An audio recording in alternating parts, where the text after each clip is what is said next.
I'm just chronologizing my. Okay, so here's what I think is going to happen. Here's what I think is going to happen. I think with my everyday desire to get up and do better and be better, I think that I'm going to do better and be better. I have the constant nagging feeling of doing something, one, with my degree, doing something better with my time, even though I like not belonging to anyone and, none of that. I still have the desire to, go out and, make some money. So that's why I named it I Need Money. I'm not asking nobody for money. I'm just saying, like, I got that, I got that urge. You know what I'm saying? Like if I see like one more time, no. Okay, so last month or a month and a half or so, my truck broke down. It took all my money to get my truck rolling again, and it's rolling. It's right here. It's rolling nice. Brakes is nice, but it took up all my little savings. You guys know I'm disabled. I don't work. But when I need some cash, I got to go out and do little stuff. So I got all these hustles that I do. You guys know one of my hustles is, uh, refrigerators. I walk around the hood or ride around the hood to see if I can get a refrigerator that some of these people are throwing away. And I know the refrigerators work. The reason why they throw them away is because they're remodeling. And while they're in the midst of remodeling, when somebody moves out, they remodel and then they raise the price on that apartment. So they throw away the appliances. They just throw some of them away. And they'll be sitting out in the yard, and I'm just like, wait a minute, I know these work because they can't be in a unit if they don't work. So when you move here, it comes with appliances. So you get a refrigerator, you get a stove, you get a um, washing machine. Well, when they want to, now that they're remodeling, they throw those away. Now, some of them they're not doing that too, because there's some people who recently moved, and they were like, "Nah, the refrigerator and the stove is staying." I'm just like, "Okay, cool." However, the majority of the time, they throw away the refrigerator and stove, and then you have people like me. When we see this, we go and pick them up. Most of the people take them and junk them. I don't do that. I take them, I fix them up, spray paint them if they got some rust on them, clean them up real good, get any bugs that are in them out of them. But the problem with that is if you bring the refrigerator in your house, now you might have a bug or two that you missed. The other day, I just had that feeling that something wasn't right. And I just happened to look in my cupboard and there was a big old, crawdad in there, a big old roach. And I'm like, where'd this come from? I don't have roaches. So I killed it, and I've been hunting ever since, coming down the middle of the night, see if I can find them so I don't have no more roaches. And I know it came from one of those refrigerators. So you have to be careful of that.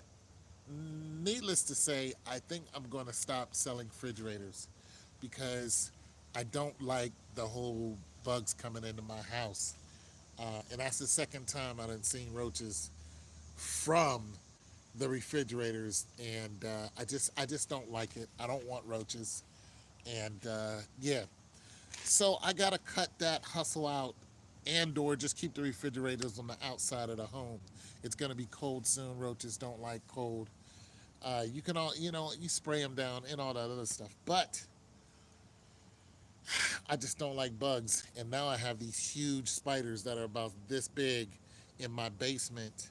So I have to go down there in the middle of the night and go and kill them because they're usually out here, but now they're, coming indoors because it's getting cold. So I have that whole deal. Also, sometimes you guys know I do a little promo work, and that gets more sparse.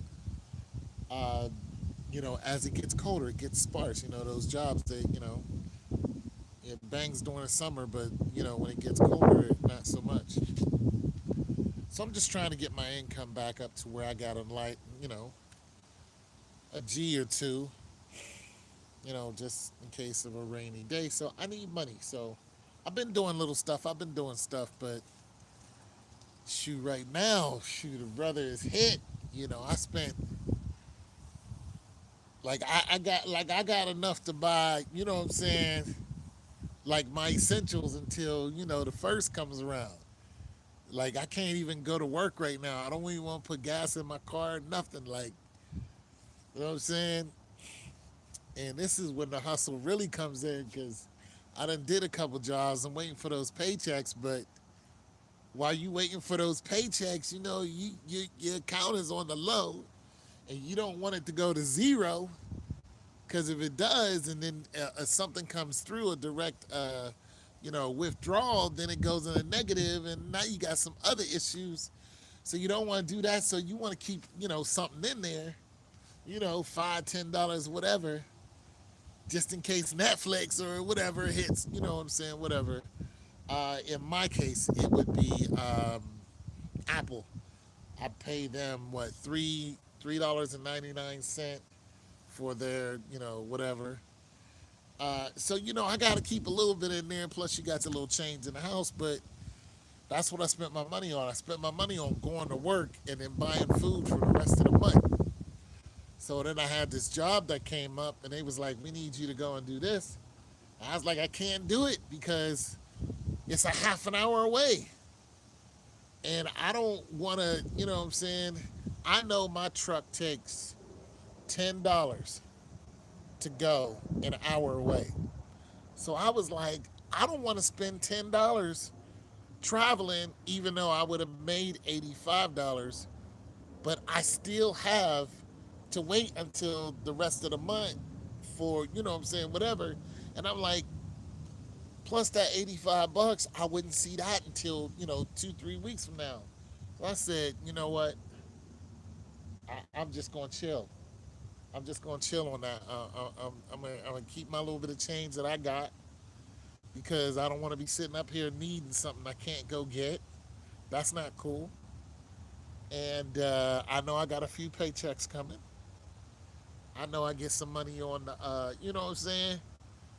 Probably before the first. One of my checks will hit before the first. Heck, one might come today. If it does, then I'll go ahead and send out some emails and, and take a couple more jobs because I just had a couple more job offers come through, like little 1 day jobs. You make, $75 or whatever. But you got to have gas to get there. You know what I'm saying? You got to be able to eat lunch or whatever.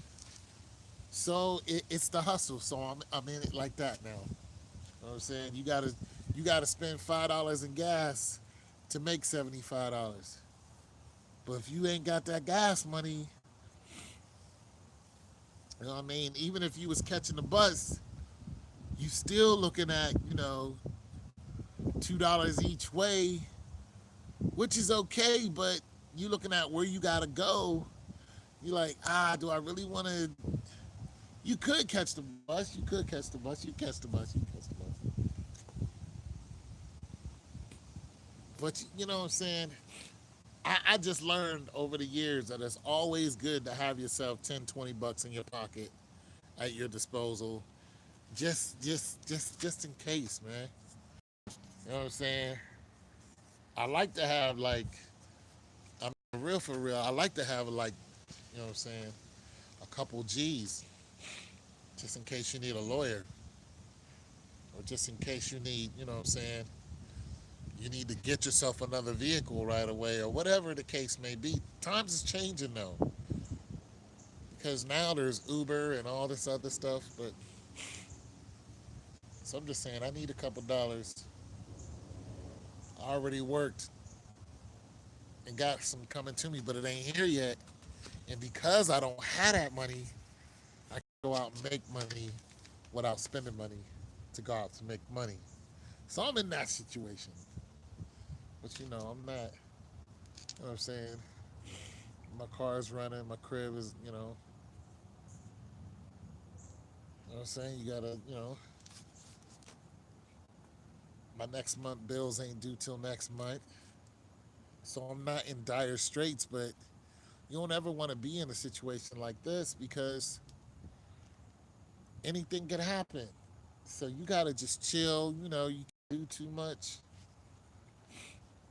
because anything can happen. And you're like, ah, man, I gotta sit still until I get one of these paychecks and then go back out here and start making this money again, or try to. You know what I'm saying? Disability is hard. It's hard. Disability is rough because it's not set up for you to live off of it. Disability is if you're permanently disabled, which I am, you're not you're not I'm not sitting up here making like just chilling and I'm banking. No, like every month I go through the same thing. Like I run out of food, literally, and then I gotta figure out ways to make money around the house, you know, within my means because I can't go work a regular job. So I gotta figure something out because I'm hungry. You know, it's just that's the way it is for people on disability. Not unless they're on, not unless they have that military disability, and that it boosts up their income. Some people's disability sustains them, but a lot of people they don't. They still They hungry. They hungry. So I'm one of those people. My disability does not it pays all my bills almost, and then I gotta eat, and it just what I'm saying. So every month I gotta walk around here and grab somebody's fridge or go out here and do one of these sampling promos, back hurting, standing there, you know, just joints hurting and everything. You just in pain. But if you don't do it, you don't eat. Literally, you don't eat. You know what I'm saying? So I need money, and so that's how I go out and get it. You know what I'm saying? My YouTube checks help every now and then, but I don't get paid every month by YouTube. You know what I'm saying? A little bit of money I make on YouTube, it takes it a couple months to hit. And then, when it hits, it's just like, okay, I'll take that and then pay whatever bill, you know what I'm saying? But it might take 3 months to see a YouTube check, you know? And it ain't that much. But it's more than what you had. So you gotta look at your YouTube and go, just say it's an ancillary income. You can't look at, not unless your YouTube is banging. Like a lot of you young people, you guys make good money on YouTube because you're young and this is what young people do. But some of us, older people who aren't flashy and flamboyant, YouTube isn't a mainstay. You know what I'm saying? It isn't. I know some people who's doing okay, but most of the time, YouTube is just, you know, I don't really try to market my channel. I just talk to you guys. You know what I'm saying? I don't really try to market it too much. I try to talk about what you guys want to talk about, and when you listen, that's cool, and so I don't really do a lot with that. A lot of tricks, and because there's all kind of stuff you can do with YouTube. Do this to your thumbnail. Do this to your videos can only be this long. Talk about this. I'm just like,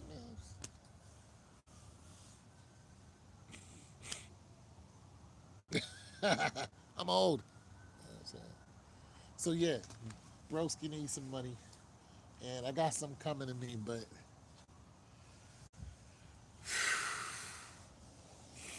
you know what I'm saying?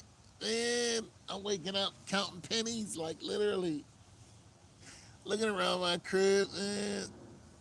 Like, oh, I got some pennies. What? Look, there's some pennies over here. So I'll be looking on the internet like,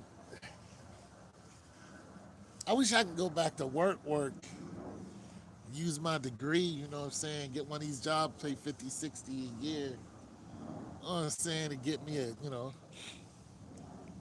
just go back to work. But work is a headache. Because you got to deal with Linda and Jason and whatnot, Brad. Sometimes you don't want to deal with them, Lisa and them. You got to deal with them. Yeah. Ah, I don't want to deal with Lisa and them. You know what I'm saying? They just get on your nerves. Margaret. Marge. Come in every day, you got to see her angry cuss.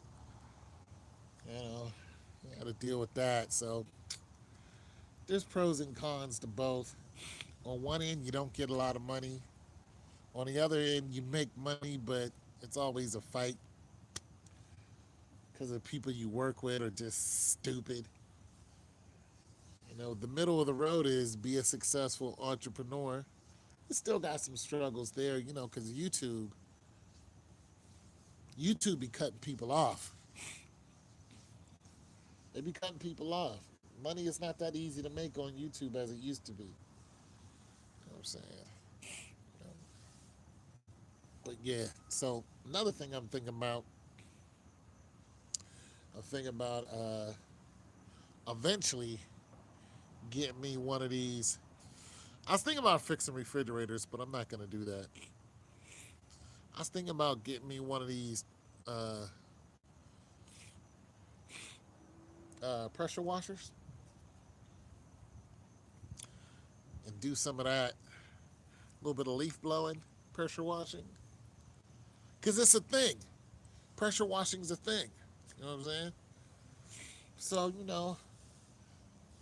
so that's what I do most of the time. I sit up at the crib and think about, and then I go online and look at stuff that I could get into, little side hustles. Somebody wrote something. Uh, yeah, so some side hustles.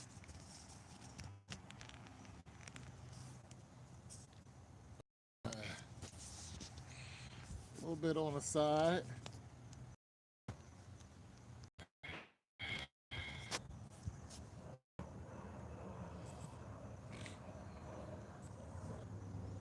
Oh, thanks for the thumbs up. Yeah, so, all right, so for some side hustle, right? So,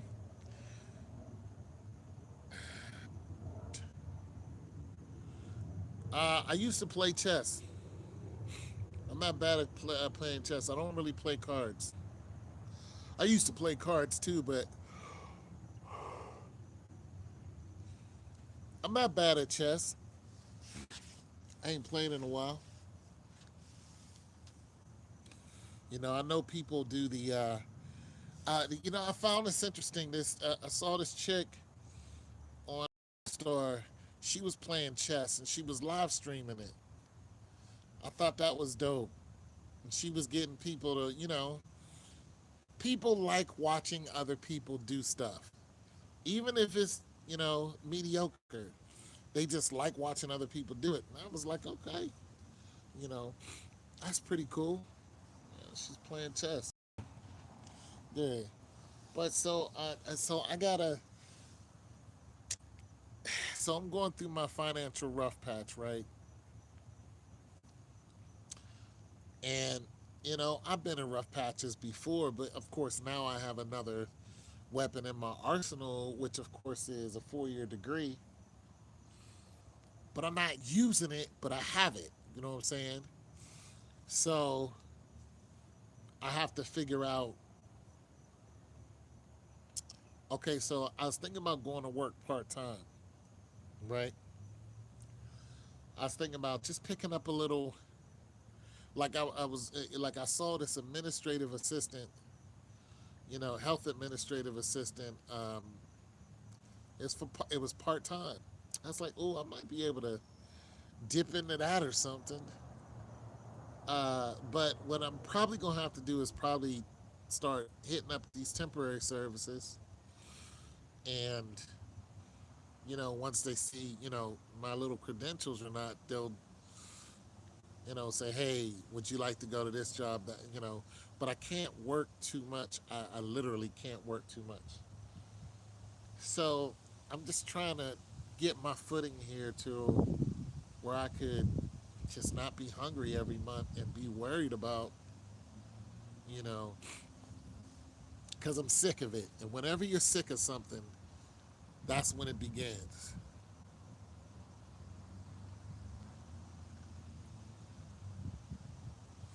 Yeah, like I do, like I do apply at cost USA. Like, okay, so I do marketing and promotions, right? But like I said, it slows down. Slows down during the winter, and it's starting to get cold. But the problem is with marketing and promotion,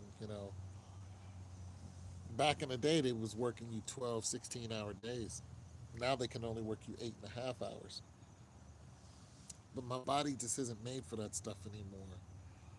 So, the shorter hours, the 5-hour jobs, I'm cool with those. So I have to, I have to figure out what I can do and not come home in pain.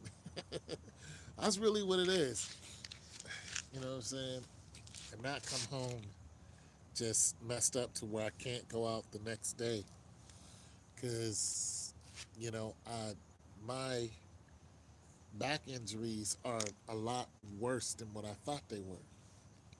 Because I go to the gym, lift weights, I'd be like, okay, cool. And then I come home and I'd be, all tight, and hurt up, and then I have to stretch out. Well, just imagine if you went to work and you had to, do whatever, and then you have to go back to work the next day. It gets competitive. You'll be popping pills and putting on all kind of stuff to kill the pain, but it's just making your situation worse. That's why I'm disabled. You know, it's not to say that you can't go out and do something. It's to say that you can't keep doing it, and you can.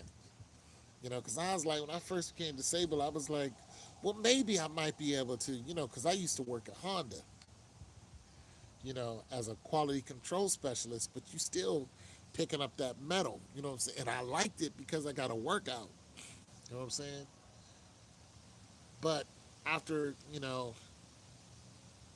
I got on disability, I go up there and work a day or two. I went up there, I worked one day, and I had to lay down, literally, I'm not lying, for a whole week.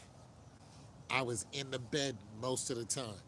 And all I could think of is, thank God I do not have to go back to work. You know what I'm saying? And I had some money in the bank. But I didn't want to run out of money. I don't look at money and go, oh yeah, I got money, I don't have to do nothing. Because I was doing that. But I learned very quickly that anything can come out of nowhere and that money is gone. And that's exactly what happened. You know what I'm saying? I mean, I was like, oh yeah, I'm good. I got a couple G's. No, that money was like, zoom. And I was like, damn, where'd my money go? Well, life happens, You just can't do anything, sit down and do nothing. And you can't, you have to have money coming in some kind of way. I don't care like how it is, you got to have some type of something to sustain that's sustainable. Uh, Even if you don't need it now, you don't know what can come along. And you see, even the richest people have the same situation where they're terribly rich, and next thing you know, they're terribly poor. You know, uh, so you have to have some type of money coming in some kind of way. But the older you get, and then when you're on disability, and your body just hurts just to move, you're not so quick to go out and do some of these arduous jobs that you used to do. I can't go to Honda and work at Honda every day. I can work at Honda maybe once a month, where I was doing it every day. I was in there in the factory, like, let's go, let's get this money. let's get this paper. I was doing what, $600 a week. I was like, let's go, let's go. Can't do that no more. So now I have to rely more on, my education. So I was looking at being an assistant teacher. Uh, I was even looking at working at the college. So because I don't want to deal with parents. So I don't want to work with kids that are in high school or below. I thought about that. I don't need their disrespect, and I don't want to deal with parents trying to fight because. Eh. But college students, hey, you're an adult. It's the big time. It's the big show. This is it's on you. Yeah, mom and daddy may still be there, but you know it's time for you to learn. Either you're gonna do it or you're not. So I thought about becoming like we have a male lady that comes here and she's a teacher. She was a teacher and then decided to become work for the U.S. Post Office. Big ups to her. And I asked her, I said, you were a teacher before. She said, yeah. I said, were you ever assistant teacher? She was, yeah, yeah, I was a substitute before. And I was like, how do you do it? She was like, well, you gotta, pay $90, fill out this form, yada yada yada, and then you become a substitute teacher. So I was looking online at one of the colleges here, and they're looking for substitute teachers and assistant teachers. But the thing about it is, it's not where you go and you work one day. What they're doing is they need adjunct teachers. So they need you to fill that curriculum for the entirety of that class time, which could be, if it's quarterly, what I'm saying, you're looking at what, 4 months, 3, 4 months.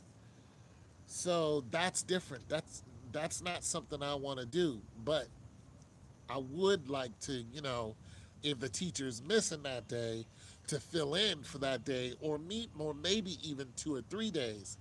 That's cool with me. I'm not really looking to teach a class, in healthcare. And one of the reasons is I don't know enough. I don't know enough to teach healthcare administration. I don't know enough to teach healthcare administration, but I know more than they do. You know what I'm saying? And that's because I'm not working in the field. If I was working in that field, then I'd be like, okay, I feel I can teach this. But I'm not working in the field. I just got a degree in it. You know what I'm saying? So there's a difference. Uh, there's a difference in that. But could I hold down a class for a day? Yeah, absolutely. You know what I'm saying? A college class? Absolutely, because college is different. A lot of the topics that we talked about in a couple of my healthcare classes, they in healthcare administration, it's such a ubiquitous degree. It spans the globe. So you talk about world problems and how to organize and how to let's look at this situation. Let's just say epidemiology. For those of you who don't know what epidemiology is, the root word epidemiology is epidemic. So it's something some catastrophe that's happened, something that's an epidemic. Pandemic is when it's all over the world. Well, pretty close to all over the world. Uh, and that comes from the word Pangea, uh, which is when all the land masses were one. It was called a Pangea. So you got pandemic meaning all over the world, then you just got epidemic meaning just something that's happening and is getting wider and wider and wider. So when you're looking at a situation like this, you'd be looking at someone like it could be your local healthcare. Say you have an outbreak of the measles or the mumps or something like that in one of your local schools. You're going to call a healthcare, not only a healthcare provider, but if it starts getting bigger and bigger, and go from county to county, city to city, things like that, it's an epidemic. So you would call in. Uh, there's a whole chain of command when it comes to your healthcare organization that goes all the way up to federal and then all over the world. So when something like this happens, you would get a hold of the CDC.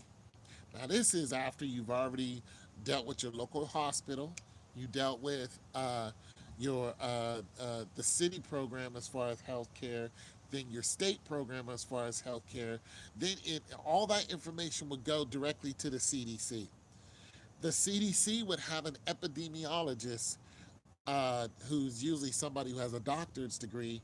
They would have a team to land in, ground zero if they could, and then try to figure out what exactly is going on and how can it be stopped. Now there's a whole slew of people that are involved in getting that done. But the epidemiologist works directly with the military, works directly with your local doctors, works directly with all of your other healthcare providers, anywhere from social workers to so on and so on. This is why healthcare is just so big. But healthcare administration helps you understand the operations and how all of that can all of that comes to fruition when it comes to uh, help stop an outbreak or help stop something before it becomes pandemic. That's the whole modus operandi of somebody in epidemiology. But you can study, public health. You can study health administration. There's a lot of different things that you can study before you get into, epidemiology and so on and so forth. And with my degree, I can still work in that field, or I could work in someone's office and dental office and things along line like that. It doesn't have to be that big. It could just be your local, doctor's office. The person who's running that office, they're usually a doctor or they're some kind of health administrator. It's some health administrator that's running that doctor's office, because for one, you have to understand every doctor's office that you go to now, the dynamics have changed in that office. It's no longer Dr. Smith and Dr. Johnson's office. That's not true. What it is they are part of a whole, because they have been swallowed up by health organizations, which is your HMO. So your HMO came to the doctor and they said, listen, Dr. Smith and Dr. Johnson, you guys have been practicing for 20 years. You have, I don't know, 30, 40 people who you see. This is your income, so on and so forth. And they're just like, this is the geographical area that you're in. We want to go ahead and bring you under our organization.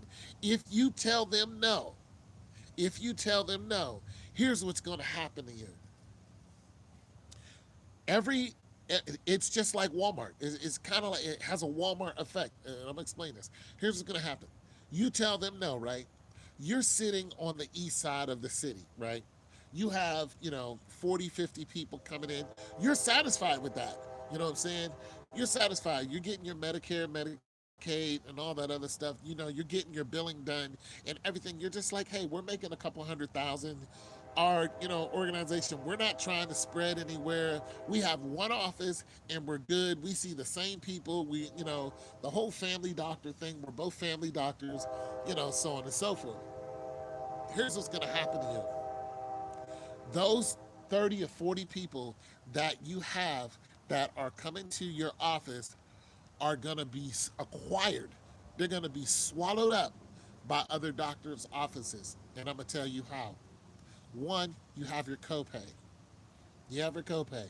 It depends on what your copay is. So let's just say that every time you go to the doctor, your copay is $20. Well, what's going to happen is that health organization already knows that Dr. Thompson and Dr. Jacobs is what, 3 miles from you. Everybody that's coming to your office can also go to their office. Well, guess who's going to have a lesser copay? They're going to start messing with you in order to acquire those people. And not only, and they're going to swallow up that organization. Then they're going to swallow up this mom and pop. They're going to swallow up that mom and pop health organization, and they're all going to fall up under some organization like Aetna. They're all going to fall under Aetna because all of the people who are coming to you are going to see that it's more expensive to come to you, and they get less for what they're paying for to come to you than if they join a HMO and say, we're going to go to Dr. Thompson's from now on. Why? Because it's less to go to Dr. Thompson's. And you're going to lose all your people.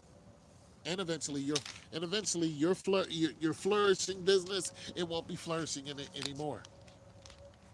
And you have doctors who hold out. They're like, nah, we don't believe you. They've been practicing for 30 years. They're just like, we're good. Guess what happens to the organization?